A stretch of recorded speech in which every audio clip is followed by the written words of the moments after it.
Tony के कई सारे फ्रेंड्स ने भी उसके साथ ही लिंक एक्सचेंज छोड़ा था और उन्हें खूब सारा पैसा मिला था, लेकिन वो सभी अब खुद से एक ही बात पूछ रहे थे। नाउ हट टोनी ने सैन फ्रांसिस्को में एक मूवी थिएटर कॉम्प्लेक्स खोला। उसे पता चला कि इसके ऊपर में 50 न्यू ब्रांड्स के लॉफ्ट्स है और स्ट्रीट के उस पार टाको बेल था। टोनी ने तुरंत एक लॉफ्ट खरीद लिया और अपने फ्रेंड्स को इस बारे में बताया। जब वो कॉलेज में था तो उसने अपने डॉर्म मेट्स के साथ एक कोर ग्रुप बनाया था। अब ये सारे लोग आपस में काफी क्लोज हो गए थे और एक दूसरे को काफी सपोर्ट करते थे। टोनी ने अपने फ्रेंड्स को बोला कि वे सब भी लॉफ्ट में शिफ्ट हो जाए। अल्फ्रेड और कुछ और लोग उसके साथ रहने आ गए थे और फिर कॉलेज के जैसे ही उन लोगों ने यहाँ भी अपना एक नया वर्ल्ड बना लिया था। टोनी और अल्फ्रेड ने सोचा क्यों ना बाकी लोगों के साथ मिलकर एक इन्वेस्टमेंट फंड ओपन किया जाए। उनके एक फ्रेंड के पास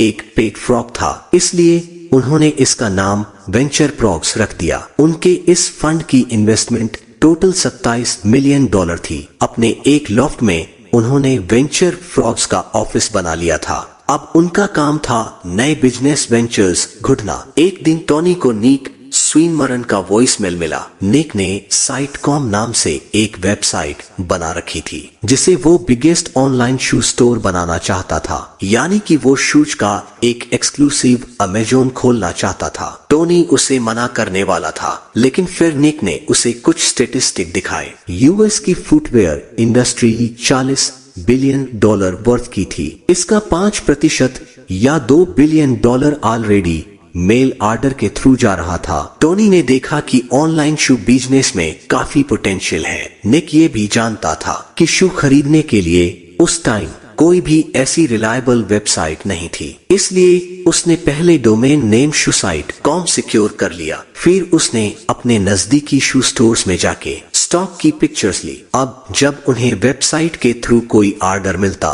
तो वे लोग जाकर शॉप से जूते खरीद लाते और कस्टमर को डिलीवर कर देते।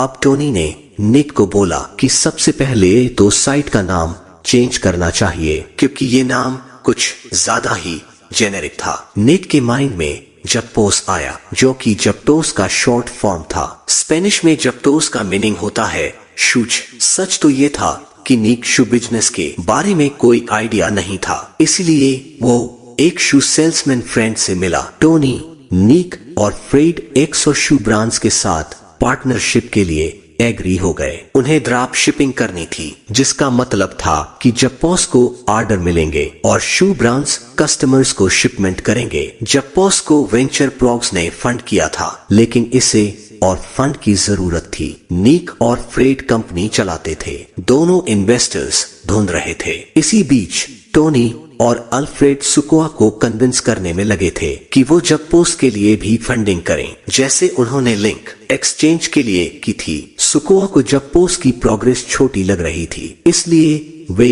इन्वेस्ट नहीं करना चाहते थे। जब जप्पोस के फंड ओवर हो गए तो टोनी और अल्फ्रेड ने वेंचर फ्रॉग्स से दोबारा जप्पोस में फंड ट्रांसफर कर दिया। जप्पोस एक अकेला ऐसा बिजनेस था जिसमें टोनी ने इन्वेस्ट किया था। कुछ टाइम के लिए वो डे ट्रेडिंग में भी इन्वॉल्व था, लेकिन टोनी को वो सेंस ऑफ फुलफिलमेंट नहीं आ रही थी। वो पैसे तो कमा रहा था, लेकिन वो कुछ भी बिल्ड नहीं कर रहा था। टोनी कुछ मीनिंगफुल करना चाहता था और यही रीजन था कि उसने अब जप्पोस के साथ डायरेक्ट इन्वॉल्व होने का मन बना लिया था। कंपनी बचाने के लिए टोनी ने ऑफिस सैन फ्रांसिस्को लॉफ्ट में शिफ्ट कर दिया था। अब वो फुल टाइम सीईओ था और जप्पोस टोनी का पैशन और सारी दुनिया बन गई थी। आगे की कहानी हम जानेंगे इस समरी के पार्ट 3 में।